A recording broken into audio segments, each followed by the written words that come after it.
excited, can you tell? Talk to me about your feelings.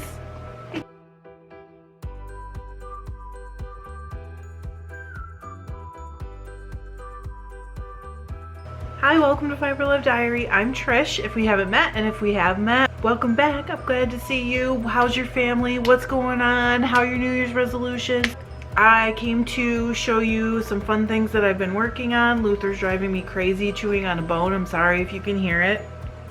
But I got a couple fun things. And one thing that I'm super excited about, you guys will probably be like, who cares? And also, come on, Trish, you didn't think this was gonna happen, but it did. So, last time I was here, I showed you guys a hat and said I had another hat to knit. I finished it, it's plain, and it's with the same yarn I'm about to show you. So, the same kid who asked for that particular hat, it is made out of the Stroll Tonal in the Inverness colorway, asked for texting mitts.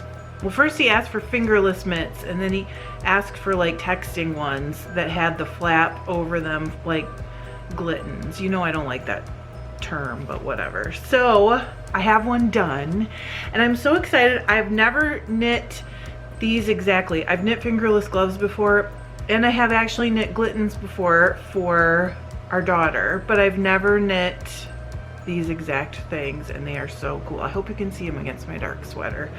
So here's the yarn. I'll make sure it's in focus. There we go. It is the colors of Black Watch Plaid. That's why I was afraid you might not be able to see against my sweater. And also, see all that dog hair? That's what happens when you knit at my house. So, let me get it in focus. It is the colors in Black Watch Plaid. So, dark green, black, and dark blue. And it's so cool, but I have to show you this. Hang on, let me, all right. So, it goes pretty far down your arm, first of all, which I really like in a mitten. And I actually made the cuff a ½ inch shorter, but check this out. If you're gonna text, hello, isn't that cool? And it's like so, oh, look, I didn't leave the end in. Nice one, Trish. And so easy to get it right back. And it looks so cute and tiny, doesn't it? And then also, obviously, that comes off like that. So I have the second one up to the bottom of the thumb gusset. I would love to have it done today, but I don't know if that's gonna happen.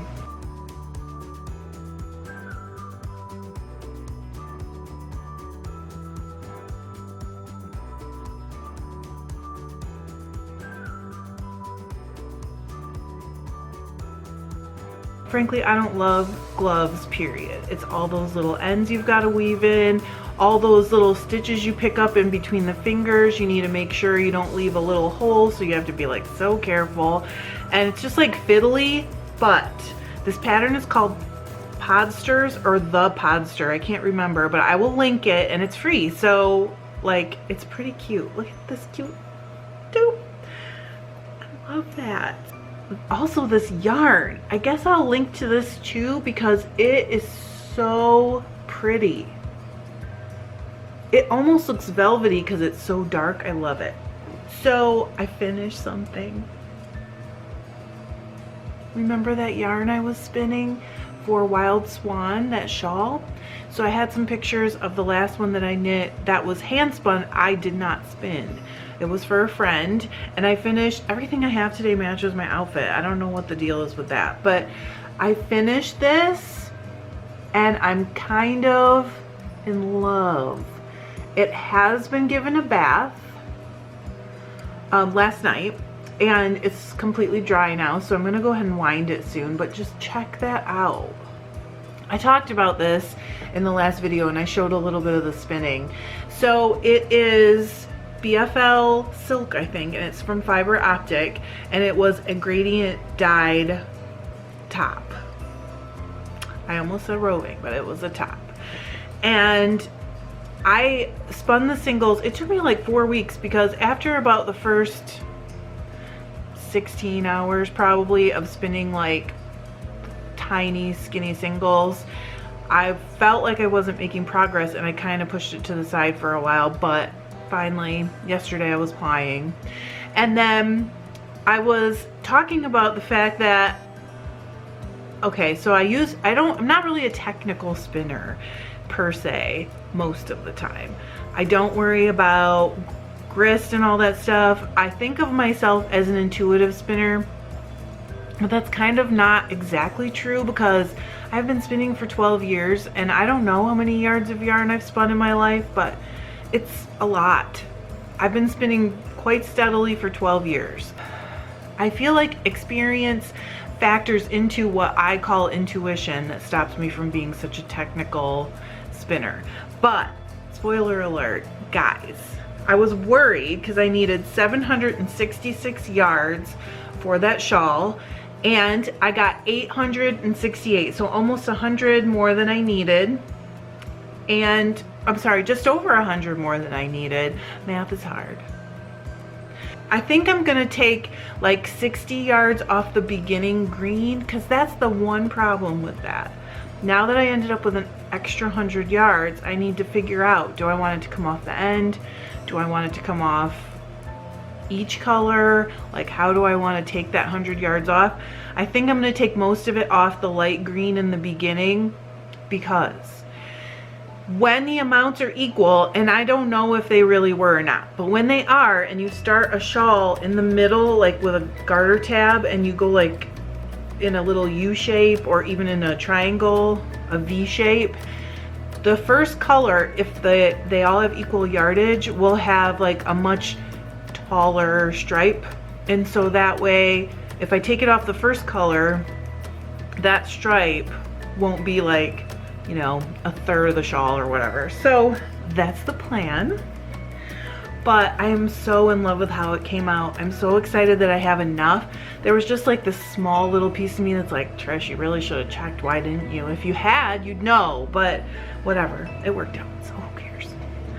The other reason I was a little scared is because when I spin a single that's like really, really, really, really thin, I put a lot of twist in it because that helps hold it together.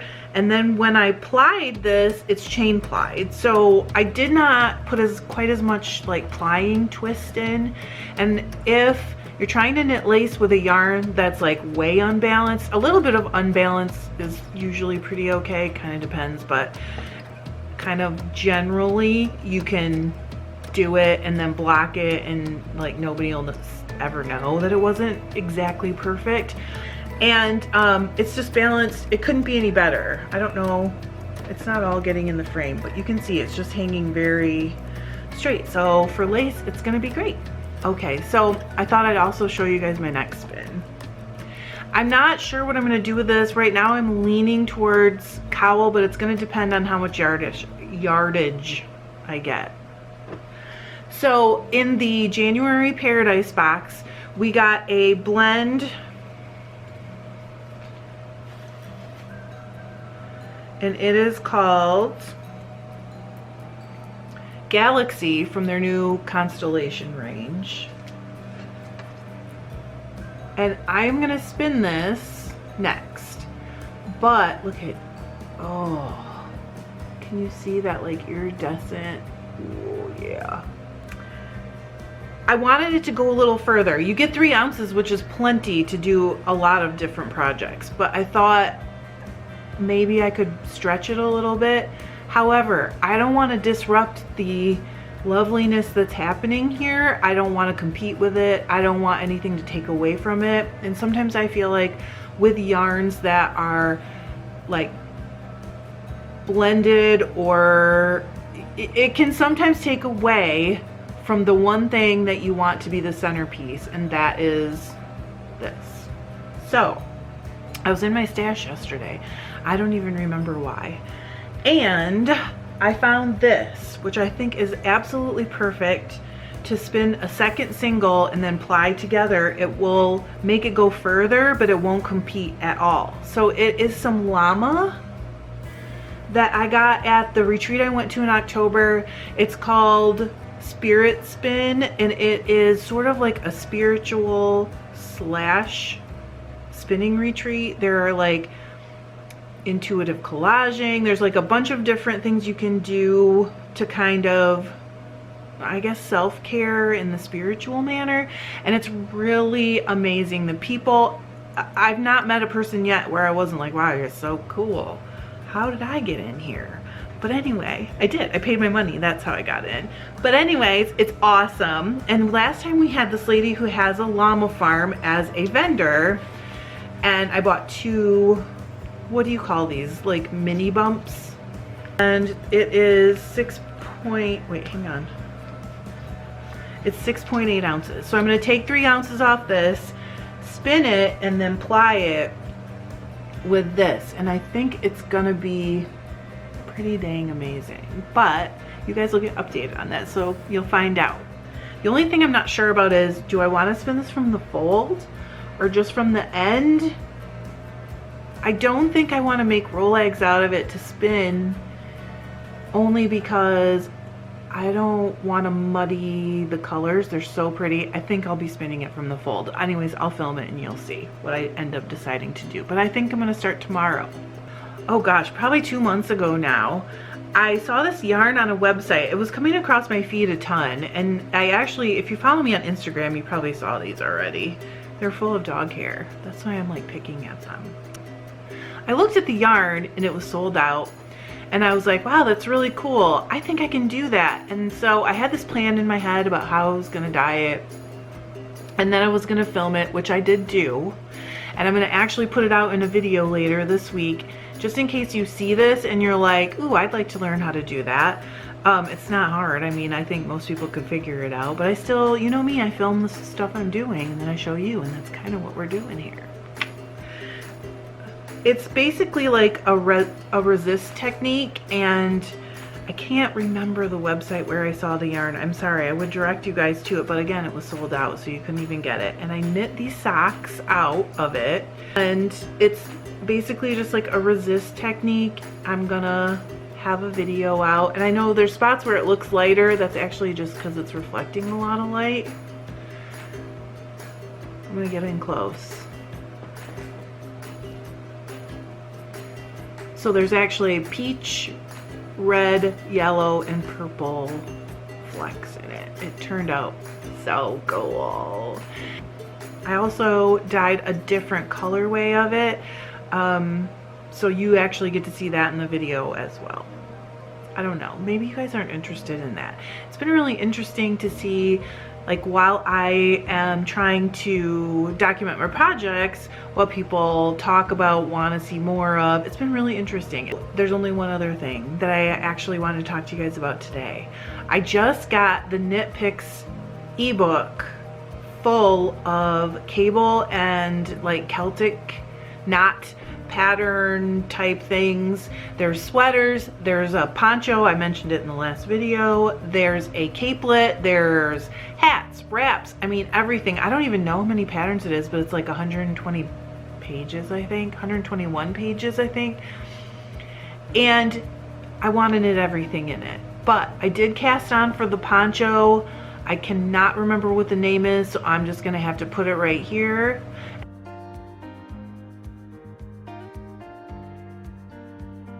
But it's because I think the patterns are amazing, and I'm working on the poncho. I'm actually knitting it out of Cascade 220 Merino Superwash, and the colorway is like light gray or something. And I just have 8 rows, so I didn't even bother to show you, but I'm super excited about it, and I hope I have something to show you for next time. So something came up in one of the Facebook groups I belong to that has to do with, I think, spinning. It might have been a knitting one, I can't remember. And she was talking about, and we've talked about this here before, if you've been watching for a long time you might remember. She was saying that she had posted some things and someone called her an artist, and that she didn't feel like she was an artist. And I always feel like this is such an interesting topic, and people's opinions are so varied, and they have such really kind of fascinating reasoning behind it and stuff. So do you think spinning, knitting, fiber arts in general, crochet, whatever it is you do weaving, like all of it, do you think of it as art or craft? And I think in my definition, it's kind of like it becomes art when you aren't just following a prescribed order of things or direction of things and doing exactly what someone else already did, if that makes sense. Like if someone writes a pattern, you go out and get the yarn that the pattern calls for exactly, and then you knit or crochet or weave the thing exactly the way they did it. That's kind of a craft. But if you are envisioning an object, making changes, being inspired by someone else's work, but you're doing something where you've made changes because you have a vision and you've created it, to me, I don't see how you can not call that art. Tell me what your take is on this, because I'm totally fascinated by it. We've talked about it before. Oh, don't forget, if you comment on this video, you're still eligible to win the January box from Paradise Fibers. The link to the video will be in the description box. And hopefully next week I'll have some weaving for you guys. I have weaving planned. I want to make myself a scarf. I pretty much know what it's gonna basically look like. So we were supposed to get a winter storm last night, and it's still kind of like supposedly coming. So I'm kind of excited because that means we can't go anywhere, and I guess I just have to like sit here and knit and weave and spin. Oh no, what a nightmare. See you guys later. Bye.